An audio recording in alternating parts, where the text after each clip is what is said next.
Hello, good morning class. My name is Pranshu Agarwal.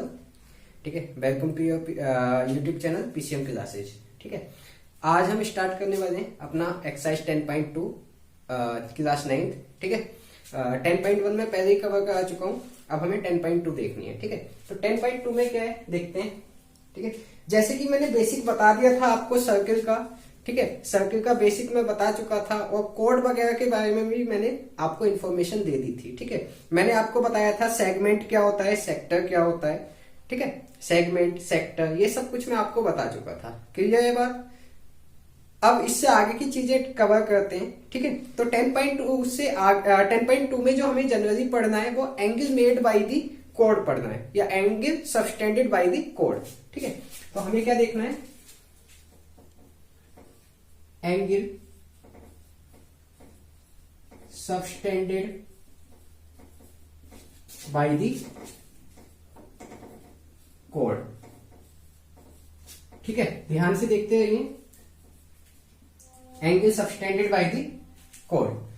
अब क्या है, मान लीजिए एक सर्किल है, yes this one is your circle. ठीक है, ये क्या है, ये सेंटर है इसका, ओ मैंने सेंटर मान लिया। ठीक है, एक मैंने कोड को ड्रॉ किया और इस कोड को सेंटर से ज्वाइन कर दिया, कर दिया। ठीक है, ये क्या हो गई, ये रेडियस हो गई। ठीक है, सर्किल की, और ये भी क्या, ये भी रेडियस है कि नहीं, क्योंकि सेंटर से सर्किल तक की डिस्टेंस क्या कहलाती है, रेडियस। तो ये रेडियस हो गई। ठीक है, और ये जो हो गई, ये मान लो ए पॉइंट है, ये मान लीजिए बी पॉइंट है, तो ए बी जो हो गई आपकी ए बी। ए बी क्या है, कोड है। ठीक है, ए बी क्या है, कोड है। अब इस कोड के वजह से यहां पर क्या बना, एक एंगल बना। अब इस ये एंगल कितना मेजर का बनेगा, कितनी मेजर का बनेगा, यानी कि कितनी डिग्री का बनेगा, वो डिपेंड करता है आपकी एबी की लेंथ कितनी होगी, है ना। एबी की लेंथ पर डिपेंड करता है आपके एंगल का साइज। जैसे अगर मैं कहूं, यहां भी देखो रेडियस तो आ है, रेडियस आ है। ठीक है, अब मैंने एक दूसरा आपका सर्किल बनाया जिसका रेडियस आ ही है। ठीक है, ओ, लेकिन यहां मैंने कोड को थोड़ा सा छोटा कर दिया। ठीक है, ये ए और ये बी, तो देखो आर अभी भी सेम है ना, आर आपकी अभी भी सेम है। ठीक है, लेकिन ये एंगल क्या हो गया, छोटा हो गया कि नहीं हो गया। देखो ये एंगल थोड़ा सा बड़ा है, ये एंगल थोड़ा सा छोटा है। क्यों? क्योंकि कोड की लेंथ छोटी हो गई। यहाँ पर स्केल और प्रोटेक्टर का यूज करके आप नाप के देखना, अगर कोड छोटी है तो एंगल भी छोटा होगा, यानी कि कोड स्मॉलर है, एंगल भी स्मॉलर होगा। कोड लार्जर है तो एंगल भी लार्जर होगा। ठीक है, अच्छा, तो ये किस पर डिपेंड कर रहा है, आपका कोड की लेंथ पर। ये एंगल जो है किसके पर डिपेंड कर रहा है, कोड की लेंथ पर। ठीक है, तो इसी एंगल को बोलते हैं angle subtended by the code, angle subtended by the code. ठीक है, अच्छा देखो, मैं वीडियो स्टार्ट होने से पहले ही बता दूं, अगर आपको चैप्टर ट्रायंगल जो है अपना, है ना, चैप्टर 6 ट्रायंगल, जिसमें मैंने कॉन्ग्रुएंसी आपको बताया था, अगर कॉन्ग्रुएंसी आपको आता है तब तो ठीक है, ये वीडियो देखिए। अगर कॉन्ग्रुएंसी वाला चैप्टर आपको नहीं आता है, बिल्कुल आइडिया नहीं है उसके बारे में, तो अभी वीडियो को बंद कर दो, कोई फायदा नहीं है, कोई मकसद नहीं है वीडियो को देखने का। ठीक है, क्योंकि बिना कॉन्ग्रुएंसी समझे ये वीडियो आपको समझ नहीं आने वाली। ठीक है, तो कॉन्ग्रुएंसी जो भी होगा कॉन्ग्रुएंसी के थ्रू ही होगा। ठीक है, तो पहले कॉन्ग्रुएंसी सीख लीजिए अच्छे से। ठीक है चलो, तो ये एंगल किस पर डिपेंड कर रहा है, कोड पर, तो इसीलिए कहते हैं ये एंगल किसकी वजह से बन रहा है, ड्यू टू कोड, तो इसीलिए कहते हैं angle subtended by the code. ठीक है, कहां बन रहा है, सेंटर पर बन रहा है, तो इसको बोलेंगे eight the centre, at the centre. ठीक है, एट दी सेंटर। क्लियर है बात, क्लियर हुई बात। ठीक है, तो ये क्या हो गया, ये आपको मान लो ये एंगल क्या हो गया, थीटा हो गया। अच्छा, थीटा आप 9th क्लास में हो तो थीटा नहीं जानते होगे, देखो एंगल को रिप्रेजेंट करते हैं थीटा से। ठीक है, थीटा से, तो ये एंगल क्या हो गया, थीटा हो गया। ठीक है, क्लियर है बात। तो अब आप एक काम कीजिए, यहां ये डायग्राम बना लीजिए, है ना। समझ तो आ गया होगा कि एंगल जो सबटेंड कर रहा है कोड की वजह से, कहां, सेंटर पर, उसको क्या बोलेंगे, एंगल सबटेंडेड बाय द कोड। तो where theta is angle subtended by कोड at the centre. At the centre. जल्दी से ड्रॉ कीजिए इसको और इतनी बात लिखिए, ठीक है। चलो आगे चलते हैं, आगे चलते हैं। अब किसी और पॉइंट पर भी हम इसको ड्रॉ कर सकते हैं। देखो अभी आप क्या सोचे होंगे कि इस एंगल का क्या यूज है, क्यों बनवाए हैं सर, तो बस 5 मिनट रुक जाओ, अभी मैं थ्योरम डिराइव कराऊंगा तो आपको समझ आएगा, ठीक है। अब चलो किसी सेंटर पर कर लेना, ठीक है, सेंटर का ही यूज है, आपको वैसे किसी अदर पॉइंट पर जरूरत नहीं पड़ेगी, ठीक है। वो हम 10.4 में देखेंगे तो मैं तभी समझा दूंगा आपको, ठीक है, कि 10.4 में कैसे करना है, ठीक है। तो ये क्या था, angle subtended by the code eight the centre. Clear है बात। चलो अब अगर हम बात करें तो हमारा जो इंपॉर्टेंट चीज है एक्सरसाइज 10.2 में, वो दो थ्योरम है, थ्योरम नंबर 10.1, थ्योरम नंबर 10.2। बहुत ही इंपॉर्टेंट है, शायद ही कोई स्कूल ऐसा होगा जिसमें ये थ्योरम प्रूव ना कराई जाती हूँ एग्जाम्स में, ठीक है। तो एग्जाम में आपके पूछता है कि थ्योरम को डेराइव करो, तो डेराइव कैसे करना है वो मैं बताता हूं आपको, ठीक है। तो एनसीईआरटी पेज नंबर 172 निकाल लीजिए और वहां लिखा हुआ है थ्योरम नंबर 10.1, थ्योरम 10.1, ठीक है। थ्योरम 10.1। देखो थ्योरम को अपनी नोटबुक में किस तरीके से नोट डाउन करना है, पहले तो थ्योरम का स्टेटमेंट नोट डाउन करना है, ठीक है। क्या कह रहा है, equal chords of a circle, equal codes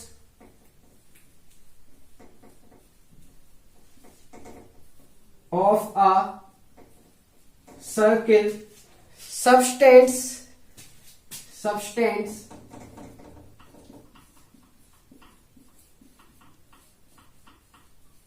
equal angles at the center, ठीक है। हाँ यही है ना, हाँ यस यही है, ठीक है। तो क्या कहना चाहा है, थ्योरम नंबर 10.1 हमें बताया है कि इक्वल कोड्स होंगी किसी सर्किल की, तो वो इक्वल एंगल सबटेंड करेंगी कहां, सेंटर पर, ठीक है। क्या कहना चाहा है कि इक्वल कोड्स होंगी तो इक्वल एंगल सबटेंड करेंगी हमारे सेंटर पर, ठीक है। तो कैसे करेंगी वो हमें प्रूव करना है, ठीक है। तो इनडायरेक्टली क्या दे रखा है इन्होंने दे रखा है कि भाई आपकी कोड्स तो इक्वल हैं, अब हमें प्रूव ये करना है कि उसके एंगल्स भी इक्वल होंगे, ठीक है। तो मान लीजिए एक ये सर्किल है आपका, ठीक है, ये आपका सर्किल है, यहां मैंने सेंटर मान लिया इसका ओ सेंटर है, ठीक है। और दो कोड्स मैंने बना दिया, सपोज करो एक कोड ये हो गई, एक कोड ये हो गई, ठीक है। अच्छा अब इन दोनों कोड को मुझे मैच कराना है, तो मैंने ये सेंटर से मैच करा दिया, ये करा दिया, ये मैच हो गई, ये मैच हो गई और ये आपकी मैच हो गई, ठीक है। ओ सेंटर से ये मैच हो गई दोनों आपकी कोड्स, ठीक है। चलो इन पॉइंट्स को मान लो ए बी सी और ये डी। अब एक चीज ध्यान से देखना, ये सेंटर है, ये आपका सेंटर है, ठीक है। ओ पॉइंट जो है ये आपका सेंटर है, ठीक है। ओ से ए तक की डिस्टेंस क्या है, आर, है ना। अच्छा ओ से बी तक की डिस्टेंस भी क्या है, आर, ओ से सी तक की डिस्टेंस भी क्या है, आर, और ओ से डी तक की डिस्टेंस भी क्या है, आर, है ना। रेडियस है ना ये सब। देखो ओ से ए तक की डिस्टेंस ऐसी तो होता है, मान लो ये सर्किल है और सर्किल का सेंटर ये है, तो यहां से यहां तक की डिस्टेंस क्या हो जाएगी, आर ही तो होती है। तो वही तो है, देखो यहां से यहां तक की डिस्टेंस भी आर है। अब दूसरी आर मैंने ये ड्रॉ कर दी तो ये भी तो आर ही है, देखो यहां से लेकर यहां तक आर हो गई। ऐसे ही मैंने थर्ड आर मैंने ये ड्रॉ कर दी, ये भी आर हो गई, ठीक है। फोर्थ ये हो गई आर, ठीक है। तो चारों साइड्स क्या है, ये आर आर आर, यानी कि रेडियस है, ठीक है। सर्किल की क्या है, रेडियस है। क्लियर हुई बात। चलो तो हमें क्या गिवन है, प्रूफ कराए हम, तो क्या क्या गिवन है वो लिख लेते हैं। तो हमें गिवन है कि भाई हमारे जो सर्किल है उसकी कोड्स इक्वल है। अब यह कोड पहचानो, कोड कौन सी है, तो देखो सर्किल में अलग से अगर बना करके दिखाऊं तो ये जो है एबी कोड है ना, क्योंकि सर्किल को लाइन ड्रॉ हो रही है ना। ऐसे ही इधर अगर हम देखें तो सी डी भी एक कोड है, यानी कि ये वाली कोड्स हमें इक्वल दे रखी हैं। कहा है ना कि equal chords of a circle, एक सर्किल की इक्वल कोड्स। तो इसका मतलब क्या दे रखा है कि A B is equal to C D दे रखा है। क्या दे रखा है, A B is equal to C D. Bracket में लिख लो दैट इज इक्वल कॉर्ड्स। ठीक है, और हमसे प्रूव क्या कहा है, तो टू प्रूव, क्या प्रूव करना है हमें, तो हमें प्रूव करना है ये वाला एंगल और ये वाला एंगल है ना, एंगल सबटेंडेड बाय द कोड। तो यही तो एंगल सबटेंड कर रहा है। देखो ये वाला ए बी वाला कोड जो है ये उसका ये एंगल है, सी डी वाले कोड का एंगल ये है, ये दोनों एंगल इक्वल होंगे, ये हमें प्रूव करना है। ठीक है, तो कैसे करेंगे, तो देखो हमें पहले क्या प्रूव करना है कि एंगल ए ओ बी है ना, इस वाले ट्रायंगल का, इस वाले एंगल का नाम क्या होगा, A O B is equal to angle D O C, यानी कि ये वाला है ना, तो is equal to angle D O C, ये हमें प्रूव करना है। तो अब देखते हैं प्रूफ कैसे करेंगे। ठीक है, प्रूफ, तो देखो प्रूफ में कुछ नहीं है, अगर कॉन्ग्रुएंसी आता है ना तो मैं बता दे रहा हूं। अब दो ट्रायंगल, एक ये वाला ट्रायंगल, देखो सभी साइड्स इसकी ट्रायंगल की और इस ट्रायंगल की लेनी है, एंगल भी इसी के दोनों के लेने, तो दोनों ट्रायंगल लो, दोनों को कॉन्ग्रुएंट प्रूव करो और फिर बाई सीपीसीटी आ जाएगा आपका। ठीक है, ट्राई करो, अगर नहीं होता है तो मैं बता रहा हूं, अगर आपसे आता है तो वीडियो को पॉज करके अपने आप ट्राई करो। ठीक है, क्या लिखेंगे, in triangle A O B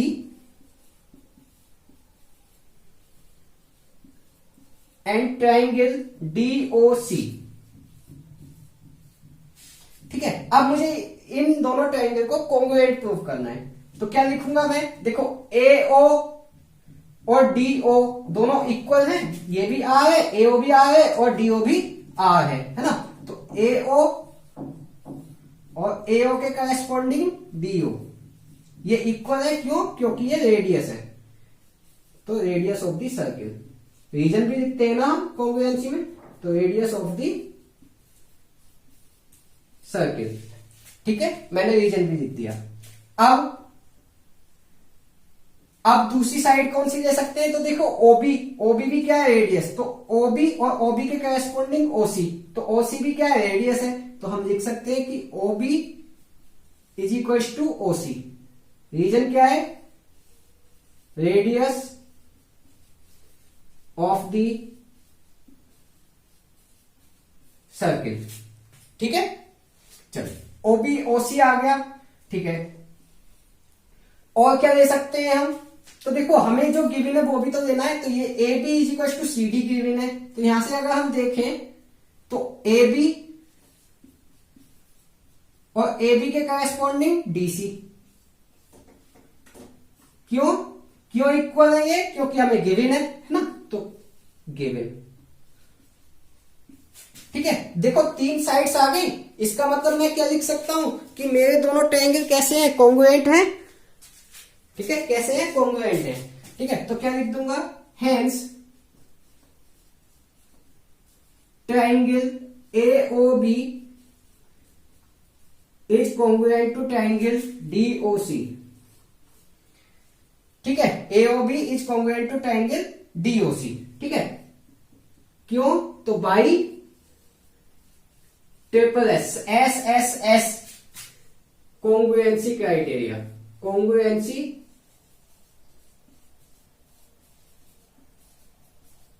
criteria. ठीक है, अब देखो मेरे दोनों ट्रायंगल कॉन्ग्रुएंट प्रूव हो गए, अब मैं सीपीसीटी से ये ला सकता हूं, देखो AOB is equal to DOC, AOB is equal to DOC, है ना, आ गया। तो hence angle AOB is equal to angle DOC, क्यों, तो बाई सीपीसीटी। फुल फॉर्म पता है सीपीसीटी की, जिसको पता है कमेंट बॉक्स में बताओ सीपीसीटी की फुल फॉर्म क्या होती है। ठीक है, तो यही तो मुझे प्रूव करना था, तो क्या लिख देंगे, हेंस प्रूव्ड, हेंस प्रूव्ड, बस आंसर। मतलब आंसर नहीं लिखना होता हेंस प्रूव वाले में, बस ये आ गया हमारा, हो गया प्रूव। ठीक है, देखो बताओ कोई डाउट है क्या किसी को। ठीक है, कोई डाउट तो नहीं है, चलो अगर डाउट नहीं है तो इसको कॉपी करो और अपनी आगे की थ्योरम नंबर 10.2 प्रूव करेंगे अब। ठीक है, ठीक है, तो मैंने ये अब आपकी थ्योरम नंबर 10.2 आपके सामने बोर्ड पर लिख दी है। क्या क्या है थ्योरम नंबर 10.2 में, क्या है कि if the angles subtended by the कोड of a circle at the centre are equal, अगर angle subtended by the chords at the centre are equal, अगर एंगल सबटेंडेड बाय द कोड इक्वल है, यानी कि इनका कहने का मतलब है कि इस बार आपको एंगल्स इक्वल दिए हुए हैं, then the chords are equal. अब ये बताना है कि कोड्स इक्वल होंगी, यानी कि अब आपको उस जो थ्योरम नंबर 10.1 है उसका जस्ट अपोजिट दे दिया। ठीक है, तो कैसे करेंगे? पहले हमसे कहा था कि कोड्स इक्वल है, एंगल इक्वल प्रूव करो। अब हमसे बोल रहे हैं कि एंगल्स इक्वल है, कोड्स इक्वल प्रूव करो। ठीक है, तो कैसे करेंगे? डायग्राम बिल्कुल सेम वैसा ही बनेगा, कोई चेंज नहीं होगा डायग्राम में, है ना। क्यों? क्योंकि बात तो मतलब तो एक ही है, बस थोड़ा सा उल्टा कर दिया इन्होंने। ठीक है, तो देखते हैं। ये मैंने एक सर्किल बना लिया, 1 मिनट, दोबारा बना लेते हैं सर्किल। यस, ये मैंने एक सर्किल बना लिया, बीच में सेंटर को मार्क कर लिया। ठीक है, सेंटर से मैंने 2 कोड्स को बनाया, 1 कोड ये बन गई, दूसरी कोड ये है हमारी। ठीक है,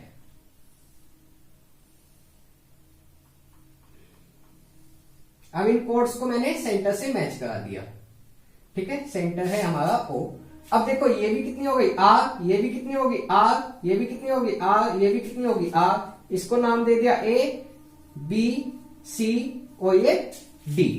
ठीक है, और ये एंगल्स हो गए हमारे, एक ये एंगल हो गया, एक ये एंगल हो गया। ठीक है, समझ आ रही बात?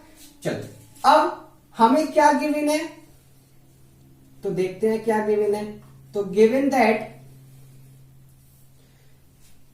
कि भाई हमें गिवन है कि इस बार एंगल सबटेंडेड बाय द कोड इक्वल है, यानी कि ये वाला एंगल और ये वाला एंगल आपको इक्वल दिया हुआ है। अच्छा, कौन सा एंगल? ये वाला, इसका नाम क्या होगा? AOB, है ना, AOB। पता है ना एंगल का नाम कैसे रखते हैं हम? जिस पॉइंट पर एंगल बन रहा होता है वो बीच में आता है हमेशा। तो O पर बन रहा है तो O हमेशा बीच में आएगा। आप AOB लिख सकते हो या BOA लिख सकते हो। ठीक है, समझ आ गए? तो मैंने AOB लिख दिया, इज इक्वल टू एंगल, ये वाला एंगल, इस वाले एंगल का नाम क्या होगा जल्दी बताओ? DOC, है ना, DOC। देखो नाम रखना मैं बता देता हूं। जैसे मान लो ये कोई एंगल है, ठीक है, A, B और ये O है, तो ये एंगल यहां है। ठीक है, ये एंगल है। अब इस एंगल का नाम अगर मैं चाहूं तो क्या लिख सकता हूं? मैं लिख सकता हूं, देखो A कहां से बनना स्टार्ट हुआ, देखो किस किस लाइन के बीच में बन रहा है, इस वाली लाइन के और इस वाली लाइन के। तो इस वाली लाइन का नाम क्या है? AO। ठीक है, और खत्म कहां हो रहा है? B पर, तो AOB। क्या नाम हो जाएगा एंगल का? AOB या BOA, है ना, ऐसे नाम लिखते हैं एंगल्स का नाम, कुछ इस तरीके से लिखते हैं हम। ठीक है, वो आप लाइन्स एंड एंगल्स वाले चैप्टर में भी पढ़ चुके होंगे, सर ने पढ़ाया होगा आपके। ठीक है, चलो, तो एंगल्स का नाम हमने रख लिया, ये हमें गिवन है। अब हमें क्या करना है? To prove. देखते हैं क्या प्रूव करना है। तो हमें प्रूव करना है कि हमारी जो कोड्स हैं वो इक्वल होंगी इस बार। तो कोड्स कौन सी है? AB एक कोड है हमारी, तो AB और AB को इक्वल करना है दूसरी कोड के, यानी कि CD, है ना। दैट इज, इसका मतलब क्या है कि आपकी कोड्स आर इक्वल, है ना। ये हमें प्रूव करना है कि कोड्स जो होंगी वो कैसी होंगी? इक्वल होंगी। ठीक है, चलो देखते हैं कैसे करेंगे। बिल्कुल सेम वैसे ही करना है, दोनों ट्रायंगल लेने हैं, दोनों को कॉन्ग्रुएंट प्रूव करना है। ठीक है, कॉन्ग्रुएंट प्रूव करके by CP/CT AB is equal to CD आ जाएगा। कैसे आएगा देखते हैं। देखो, in triangle AOB and triangle DOC क्या है हमारे पास? देखो AO और AO के करेस्पॉन्डिंग क्या है? DO। तो AO और DO इक्वल है ना, RR इक्वल है, तो ठीक है, लिखे रहने दो। ठीक है, लिख दिया हमने। दैट इज बिकॉज, क्या रीजन है क्यों इक्वल है ये? क्योंकि यहां पर क्या है आपका? रेडियस है ना, वो था रेडियस। तो radius of the circle, radius of the circle. ठीक है, अच्छा अब दूसरा करेस्पॉन्डिंग क्या आया, तो दूसरा करेस्पॉन्डिंग ओबी और ओसी, तो देखेंगे ओबी और ओसी इक्वल है, तो ओबी और ओसी इक्वल है, तो क्या लिखेंगे, रेडियस ऑफ द सर्किल, है ना, रेडियस है इसीलिए तो इक्वल है, तो मैंने रीजन भी लिख दिया। अब थर्ड करेस्पॉन्डिंग पार्ट क्या आता है, थर्ड कैसे देखते हैं, ए और ये, तो A B is equal to D C है क्या, तो A B is equal to D C है क्या, नहीं है, ये तो हमें प्रूव भी करना है, तो ये नहीं लिख सकते, है ना, ये नहीं लिख सकते, मतलब तीनों साइड हमने चेक कर ली, तीन साइड्स में से दो साइड्स इक्वल मिली हमें, इसका मतलब एक एंगल इक्वल देना पड़ेगा। अब तो एंगल इक्वल देंगे तो ये है, देखो गिवन, ये वाला एंगल इक्वल दे दो, क्या A O B is equal to D O C, बिल्कुल करेस्पॉन्डिंग है, तो ए एंगल दे दिया हमने। जब साइड हमें नहीं मिली इक्वल, तो हमने क्या कहा कि एंगल ले लेते हैं, तो एंगल ले लिया, A O B is equal to D O C, क्यों, क्योंकि ये हमें गिवन था। ठीक है, तो अब देखो दो साइड्स हो गई, एक एंगल हो गया, तो क्या बोलेंगे, hence triangle AOB is congruent to triangle DOC. ठीक है, कॉन्ग्रुएंट हो गया, क्यों, क्योंकि बाई एस ए एस, है ना, side angle side congruency rule, congruency rule. अब ये हमारा कॉन्ग्रुएंट प्रूव हो गया, तो हमें क्या करना है, ए बी लाना है सी डी के इक्वल, तो देखो ए बी यहां से करेस्पॉन्डिंग देखते हैं ना, तो ए बी ऐसे लिखा हुआ है, तो ए बी के करेस्पॉन्डिंग क्या है, डीसी, है ना, ए बी के करेस्पॉन्डिंग क्या है, डीसी, तो यहां से आ गया। चलो अगर आ गया, क्यों आया है, तो बाई सीपीसीटी, बाई सीपीसीटी। ठीक है, देखो वैसे तो यहां भी छोड़ सकते हो, और अगर आगे करना चाहो तो इसको डीसी को सीडी लिख सकते हो, है ना, तो यहां लिख दोगे हेंस प्रूव्ड, हेंस प्रूव्ड, हो गया प्रूव, ये तो प्रूव करना था हमें। देखो अच्छे से ध्यान से, और बताओ कोई प्रॉब्लम इसमें, यस, कोई प्रॉब्लम तो नहीं है, चलो तो फिर नोट डाउन कर लो, अगर कोई प्रॉब्लम है तो कमेंट बॉक्स में डालो, मैं तुरंत आपका सॉल्यूशन दूंगा जो भी प्रॉब्लम होगी। ठीक है, ओके।